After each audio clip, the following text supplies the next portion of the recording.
Selamat datang di kota Sea Haven, sebuah kota dengan gaya arsitektur yang estetik dan menjadi kota idaman untuk Anda tempati. Kenapa demikian? Karena selain memiliki infrastruktur yang ciamik, penduduk di kota ini terkenal dengan keramahannya. Dan dari semua penduduk yang ada, terdapat satu orang yang menjadi favorit saya, atau mungkin kalian semua juga bakalan suka kepadanya, yaitu seorang pria yang sangat baik hati, humble, dan rajin menabung bernama Truman. Dan ya, di film ini kita akan mengikuti kisah dari Truman di kota Sea Haven yang penuh dengan kedamaian. Halo guys, jumpa lagi bersama aku di channel Uni Recap dan selamat datang di alur cerita Truman Show.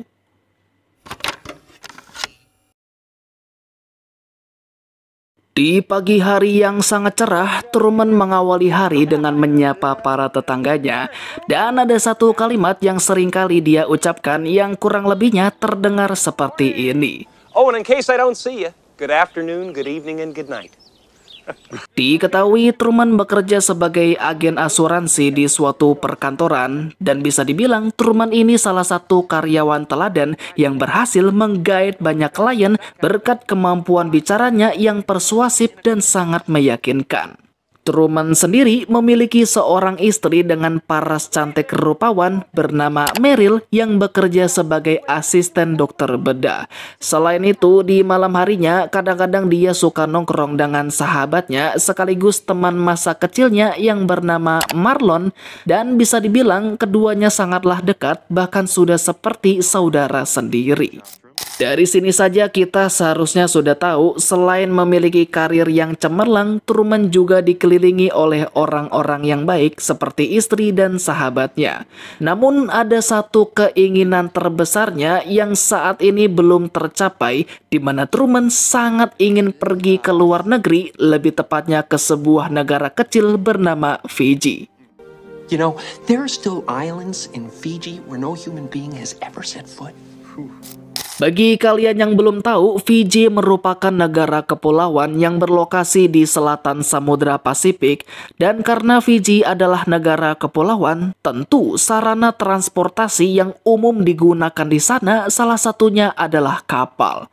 Namun, perlu kalian ketahui, rupa-rupanya Truman memiliki semacam trauma di mana dia selalu takut ketika hendak menaiki sebuah kapal, bahkan saking takutnya kakinya saja sudah gemeteran ketika masih berada di dermaga. Diketahui traumanya tersebut disebabkan oleh pengalaman pahitnya di masa lalu. Kala itu Truman kecil yang sedang berlayar bersama dengan sang ayah tanpa sadar mengarah ke sebuah badai yang sangat besar, dan pada titik itulah perahu yang mereka tumpangi berkali-kali dihantam ombak besar yang mengakibatkan sang ayah jatuh ke dalam air sampai hanyut di tengah derasnya ombak.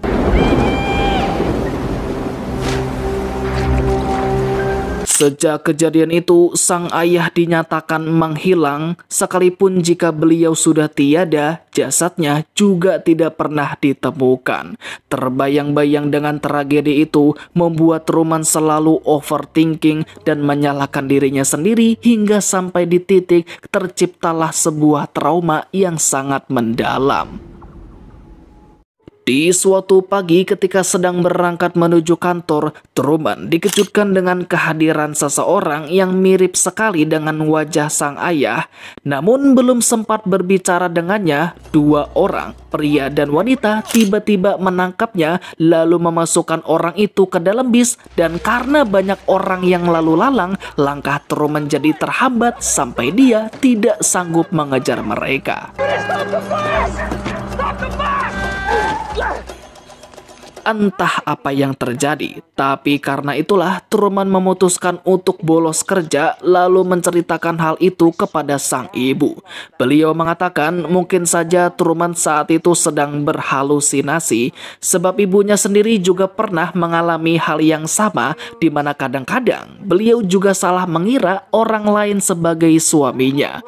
Bisa jadi sosok yang Truman kira sebagai ayahnya itu hanyalah seorang gelandangan saja. Begitu pula dengan orang-orang yang menangkapnya, kemungkinan mereka adalah polisi. Feeling bad. sad because of what happened. But I've never blamed you, Truman.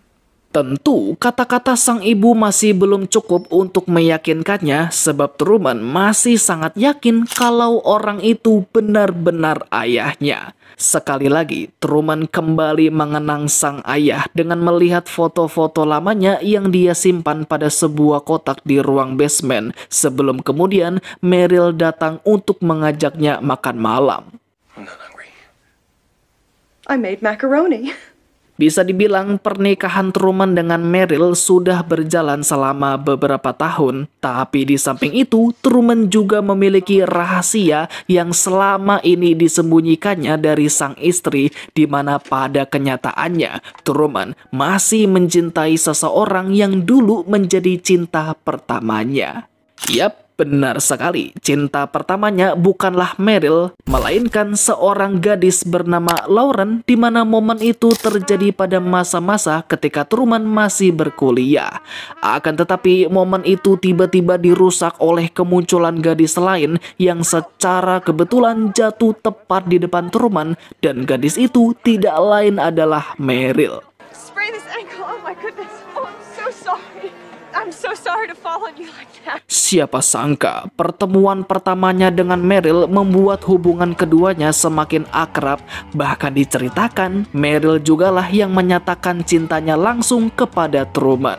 Yap, jadi di sini tuh yang nembak duluan bukan Truman, melainkan si Meryl duluan. Tetapi meski begitu, dalam hati kecilnya Truman masih menaruh perasaan kepada Lauren. Tapi yang jadi masalahnya, setiap kali dia ingin bertemu dengannya, gadis itu selalu dibawa pergi oleh beberapa orang pria, seakan-akan Truman dilarang untuk bertemu dengannya. Hingga sampailah pada suatu malam, tepatnya ketika ujian akhir sudah dekat, Truman akhirnya bisa mengobrol dengan Lauren, dan kesempatan itu pun digunakan Truman untuk mengajaknya berduaan di suatu pantai. Dan ya, Lauren menerima ajakannya tersebut, dan kesempatan ini pun digunakan Truman untuk langsung menembaknya. We have so little time. They're gonna be here any minute. Who are? They don't want me talking to you. Tapi yang tidak diduga, Lauren secara tiba-tiba mengungkap sesuatu yang sangat di luar nalar. Jika selama ini Truman hidup di dunia yang penuh dengan kepalsuan, di mana semua orang yang hidup di sekitarnya hanyalah para aktor yang dibayar untuk berakting, bahkan kota tempat tinggal, pantai yang mereka pijak, laut yang membentang, serta langit yang ada di atas hanyalah sebuah latar tempat yang dibangun dalam satu studio. Entah apa maksud dari perkataannya, namun tidak lama kemudian seseorang yang mengaku sebagai bapaknya Lauren tiba-tiba menjemputnya, di mana si bapak meminta maaf kepada Truman kalau sebenarnya Lauren sudah lama mengidap skizofrenia, yang berarti semua yang dia katakan sebelumnya hanyalah bagian dari imajinasinya belaka. Tentu, Truman yang semakin bingung langsung bertanya-tanya dong. Tapi si bapak menolak untuk memberinya penjelasan lebih lanjut, kecuali satu hal, yang mana setelah malam ini, Lauren beserta keluarganya akan segera pindah ke Fiji. We're going to Fiji. Fiji. We're moving to Fiji. Fiji? Yap, meskipun kejadiannya sudah terjadi bertahun-tahun yang lalu, tapi Truman tetap tidak bisa melupakannya. Dan dari kilas balik itulah kita bisa tahu tujuan sebenarnya Truman yang sangat ingin pergi ke Fiji tidak lain adalah untuk bertemu kembali dengan cinta pertamanya, yaitu Lauren. Keesokan harinya terjadi sesuatu yang sangat aneh. Tepat setelah dia mengetuk-ngetuk radio mobilnya yang sedang rusak, entah kenapa siarannya tiba-tiba berganti menjadi suara seorang pria yang menyampaikan sebuah situasi yang sama persis seperti yang sedang dia lakukan saat itu juga. Sewaktu Truman belok ke kiri, di radio menyebut hal yang sama, dan ketika Truman hampir menabrak orang, di radio juga berkata demikian. Okay, he's making his turn onto Lancaster Square. Tentu, hal ini membuatnya mulai bertanya-tanya apakah ini hanya kebetulan saja atau memang dirinya sedang diawasi. Penasaran dengan hal itu, Truman mulai mengawasi keadaan di sekitarnya sembari mencari-cari sesuatu yang tampak janggal. Dan tidak cukup sampai di situ, dia pun mencoba untuk melakukan sesuatu yang disebut sebagai gerakan tidak terduga. Di saat itulah Truman tiba-tiba masuk ke dalam satu bangunan, berharap dia menemukan sesuatu di sana, dan sesuai perkiraannya dia menemukan satu kejanggalan. Terlihat pada elevator yang terbuka terdapat sebuah ruangan rahasia yang kemudian cepat-cepat ditutup oleh staf di sana, seolah mereka tidak ingin Truman melihatnya. Setelah diusir, Truman masuk ke dalam Indo April, tempat di mana Marlon sedang bekerja, dan disitulah Truman memberitahunya jika saat ini dirinya merasa sedang diikuti oleh sekelompok orang yang kemungkinan ini ada hubungannya dengan sang ayah yang tempo hari dibawa pergi. Your dad? I think he's alive. Yeah, I'll tell you about it later. I'm definitely being followed. Sudah pasti, Marlon tidak menanggapi serius apa yang dikatakan Truman, di mana perbincangan keduanya pun berlanjut sampai waktu senja. Di sini Truman menambahkan, selain merasa diawasi, dirinya juga merasa kalau selama ini hidupnya seperti diatur-atur untuk mengikuti suatu skenario tertentu, seperti halnya tokoh utama dalam suatu film. Just between you and me, Marlon, I'm going away for a while. Really? Yeah. Keesokannya, Truman akhirnya sudah siap untuk berangkat ke Fiji dan rencananya dia akan menumpangi sebuah pesawat. Namun sayangnya, menurut info dari agen travel, tidak ada penerbangan yang kosong pada 1 bulan terakhir ini, yang artinya semua tiket pesawat selama 1 bulan full sudah terjual habis. Doesn't matter. I'll make other arrangements. Okay. Well, karena sudah pasti gagal berangkat ke Fiji, jadinya Truman mengganti rencananya dengan pergi ke kota Chicago, yang entah apa tujuannya ke sana, karena jujur saja saya sendiri juga tidak tahu. Namun satu hal yang pasti, lagi-lagi terjadi sebuah masalah di mana bis yang dia tumpangi mendadak mogok sampai keluar asap. Everybody off. We've got a problem. Oke, naik pesawat gagal, dan naik bis juga gagal. Jadi satu-satunya pilihan transportasi adalah menggunakan mobilnya sendiri, tapi lagi dan lagi ada aja kendala yang kembali dia alami, sampailah Truman menyadari sesuatu. Ketika baru pulang kerja, Meryl pun mendapati suaminya sedang di dalam mobil yang sengaja masih diparkir di tengah jalan, yang kemudian Truman memberitahunya kalau dia bisa memprediksi siapa saja yang sebentar lagi akan lewat di jalanan yang sedari tadi dia amati.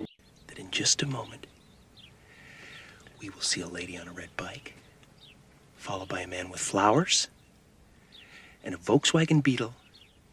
Jadi setelah melakukan pengamatan yang cukup lama, Truman akhirnya menyadari sesuatu, bahwa selama ini orang-orang yang selalu mondar-mandir di dekat rumahnya, faktanya selalu 3 orang yang sama, yaitu wanita sepeda merah, laki-laki pembawa bunga, dan mobil kodok kuning, di mana yang mereka lakukan cuman berputar-putar saja di sepanjang hari. Tidak cukup sampai di situ, Truman juga menunjukkan kejanggalan yang lain, yang mana ketika dirinya hendak menuju ke arah jembatan, secara tiba-tiba muncul banyak kendaraan yang menyebabkan kemacetan panjang, tapi rasanya kemacetan itu seperti sengaja dibuat-buat seolah mencegahnya untuk pergi ke jembatan.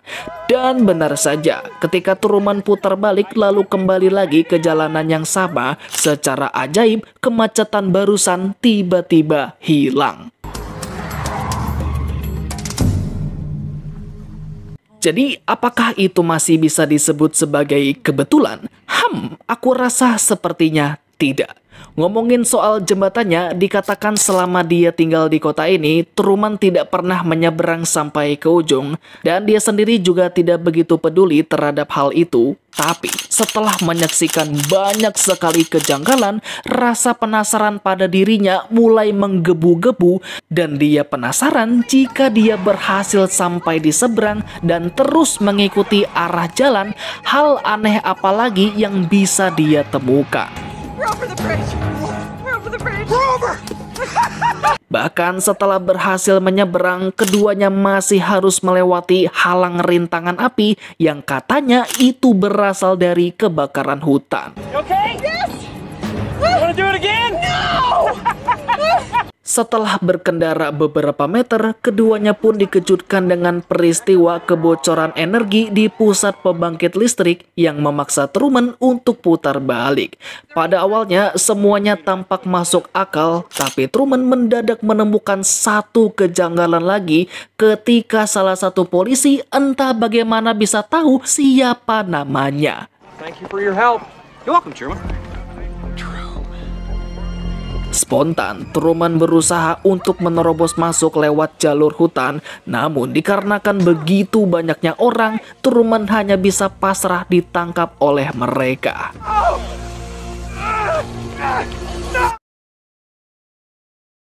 Beruntung polisi tidak menahannya dan hanya memberi peringatan yang mana kalau macam-macam lagi Truman akan ditangkap.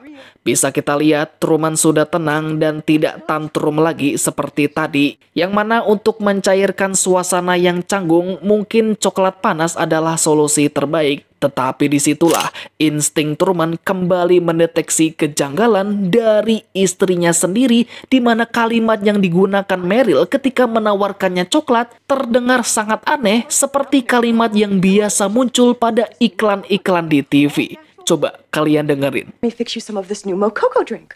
All natural cocoa beans from the upper slopes of Mountain Nicaragua, no artificial sweetener. Benar aja, Truman jadi makin tantrum, bahkan hampir melakukan tindak KDRT, tapi untungnya Marlon datang di saat yang tepat. Oh, thank God. Oh, thank God. Disinilah mereka sekarang di tempat keduanya biasa nongkrong. Sembari menenangkan dirinya sendiri, Truman pun mencurahkan isi hatinya, di mana semenjak bertemu dengan orang yang mirip ayahnya tersebut, kejadian-kejadian aneh mulai terjadi kepadanya. Saat itulah Truman menyadari seluruh dunia seperti tertuju kepadanya, seolah selalu mengawasi dirinya, dan dia mulai takut tidak akan ada lagi orang yang bisa dia percaya selain dirinya sendiri. Sejujurnya Marlon sendiri tidak memahami apa yang sedang dialami sahabatnya tersebut, tapi dia meminta Truman untuk percaya sekacau apapun situasinya dan seberat apapun masalahnya, Marlon akan tetap menjadi orang pertama yang akan selalu membantunya. Dan ya, apa yang diucapkan Marlon barusan tidak hanya sekedar bacot doang, tapi pada faktanya dia sudah menyiapkan kejutan besar, yaitu mempertemukannya kembali dengan orang itu yang siapa lagi kalau bukan sang ayah, dan memang benar bahwa selama ini beliau masih hidup. I never stopped believing. My son. Sungguh sebuah pemandangan yang sangat menyayat hati ketika seorang anak akhirnya dapat bertemu kembali dengan ayahnya setelah sekian lama terpisah, di mana momen itu pun sampai membuat para kru film dan penonton di rumah juga larut dalam suasana haru. Wait, what? Tunggu. Kru film, penonton di rumah, apa maksud dari semua ini? Oke, stop dulu sampai di situ, karena disinilah kebenaran tentang dunia yang selama ini ditempati Truman akhirnya diungkapkan. Dan jika kalian masih ingat dengan perkataan dari Lawrence waktu kilas balik, ternyata itu adalah sebuah fakta. Yap, jadi pada kenyataannya dunia yang selama ini Truman tempati merupakan latar tempat yang dibangun di dalam sebuah studio raksasa yang merupakan bagian dari acara televisi bernama Truman Show yang disiarkan secara langsung selama 24 jam penuh di seluruh dunia. Dengan kata lain, kota yang selama ini kita lihat, laut yang biru, bahkan langit yang begitu indah, semuanya adalah buatan. Begitu juga dengan orang-orang yang hidup di kota ini, termasuk Meryl dengan Marlon, bahkan ibu dan juga ayahnya Truman, semuanya adalah aktor yang dibayar untuk berakting. Memang benar, segala hal yang ada di sini penuh dengan kepalsuan, kecuali satu orang yang benar-benar nyata, yang tidak lain dia adalah Truman, karena dialah tokoh utama pada sinetron yang dia bintangi, di mana dari pertama kali dia lahir sampai dewasa sekarang, dirinya sudah ditonton oleh ratusan juta orang di penjuru dunia, menjadikan Truman sebagai sosok inspiratif yang diidolakan semua orang.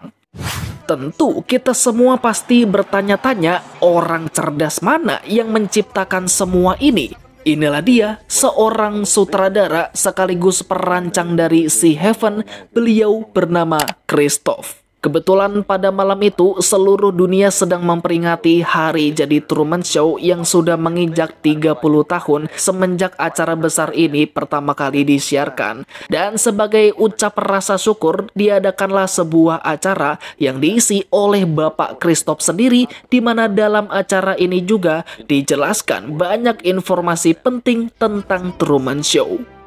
While the world he inhabits is in some respects counterfeit, there's nothing fake about Truman himself.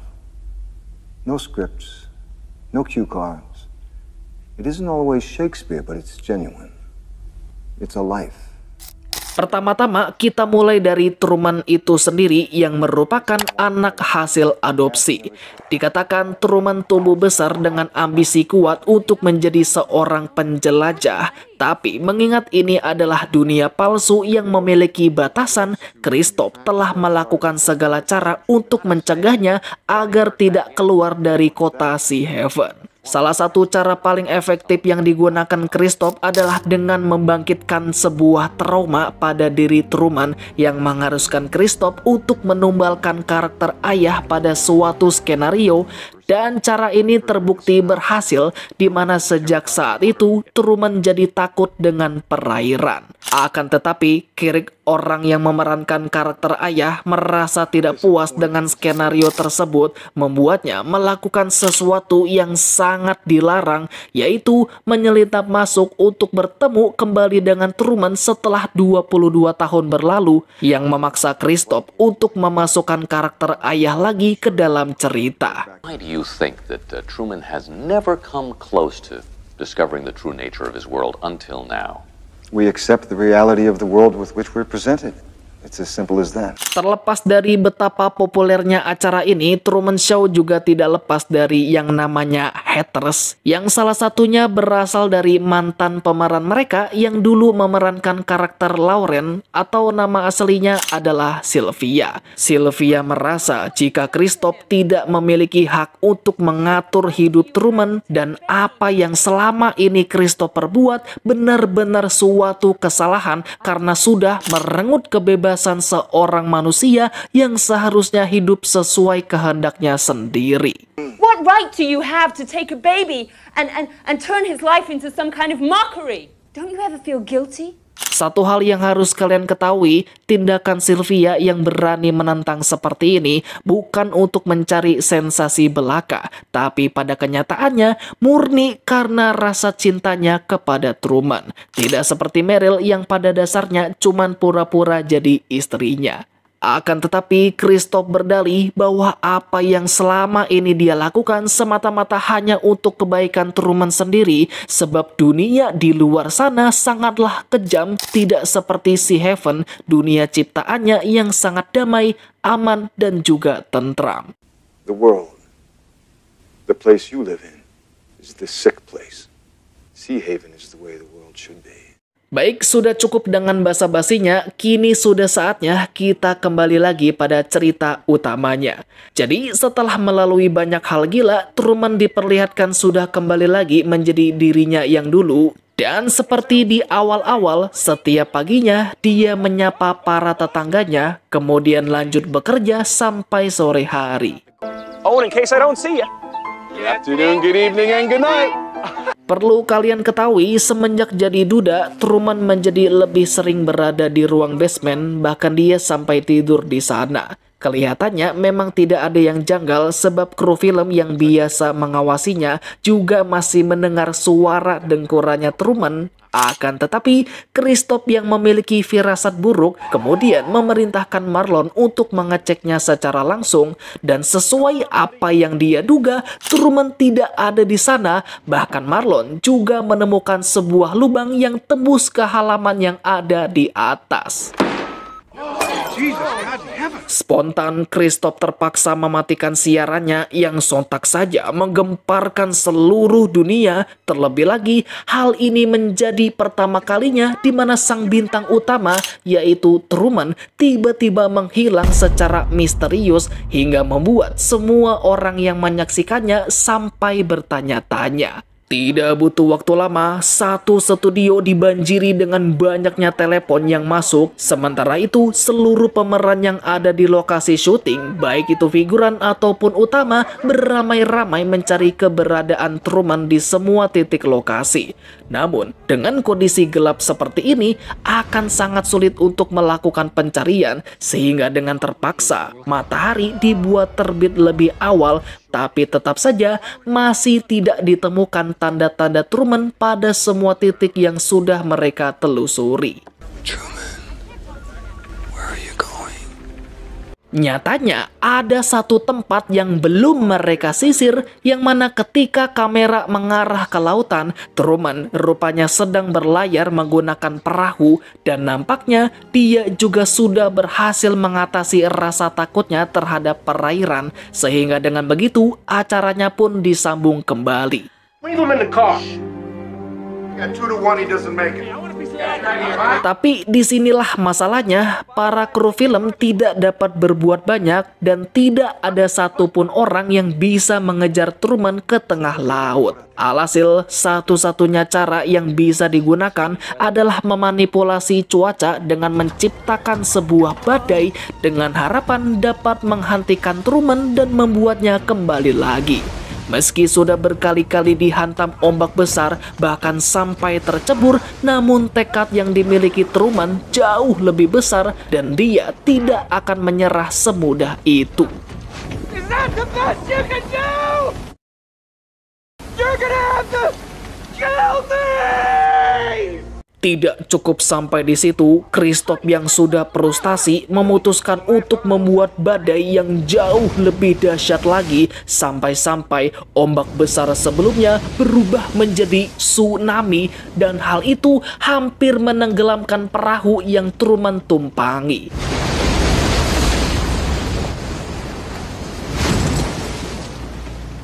Beruntung Truman masih dapat bangkit kembali dan berbarengan dengan layar perahu yang ia bentangkan, para penonton yang menyaksikannya pun akhirnya bisa bernafas lega.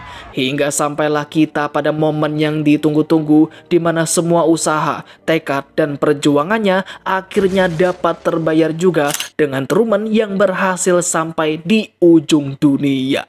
Ya benar, ujung dunianya adalah sebuah tembok yang dilukis hingga menyerupai langit biru berhias awan-awan putih. Dan hal pertama yang dirasakan Truman adalah sebuah gejolak emosi yang begitu kuat, di mana perasaan sedih, marah, dan juga senang bercampur menjadi satu, karena dia benar-benar tidak menyangka bahwa dunia yang selama ini dia tempati hanyalah dunia buatan yang penuh dengan kepalsuan. Lanjut berjalan di pinggiran, sampailah Truman pada sebuah tangga yang membawanya pada pintu keluar. Dan sekali lagi, momen ini sedang ditonton secara langsung oleh jutaan pasang mata di penjuru dunia, termasuk Sylvia yang sudah lama menantikan kesempatan ini. Momen ini pun juga digunakan Christoph untuk berbicara langsung kepada Truman. Mengingat ini juga pertama kali baginya, Christoph pun sampai terbawa suasana, lalu menceritakan beberapa momen terbaik dalam hidup Truman yang sudah dia saksikan di sepanjang hidupnya. Was nothing real? You were real. That's what made you so good to watch. Then who am I? You're the star. Tapi di saat yang sama, Kristoff yang belum menyerah masih berupaya untuk membujuknya agar tetap tinggal di sini. Dan Anda tahu apa yang dirasakan Truman setelah mendengar itu? Ya, hanya ada satu perasaan, yaitu amarah. Tetapi ketika Kristoff memintanya untuk mengatakan sesuatu, kalimat inilah yang Truman katakan. In case I don't see ya, good afternoon, good evening, and good night. Daripada melontarkan kata-kata umpatan makian, Truman memutuskan untuk stay in karakter dengan mengatakan kalimat favoritnya yang biasa dia gunakan untuk menyapa tetangganya. Namun bedanya, kalimat tadi ditunjukkan untuk seluruh penonton di dunia yang sedang menyaksikannya, yang secara langsung membawa kegembiraan dan juga perasaan haru. Pada intinya, tidak hanya sukses melarikan diri, tapi Truman juga berhasil mengambil hati para penonton yang turut bersukacita atas keberhasilannya.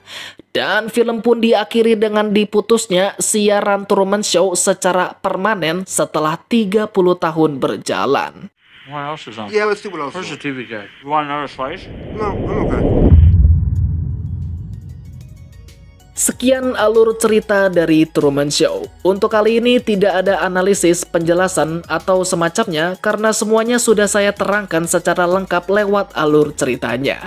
Oke, segitu saja untuk video kali ini. Jangan lupa untuk like, comment, share, dan subscribe-nya agar saya bisa semangat untuk membuat konten selanjutnya.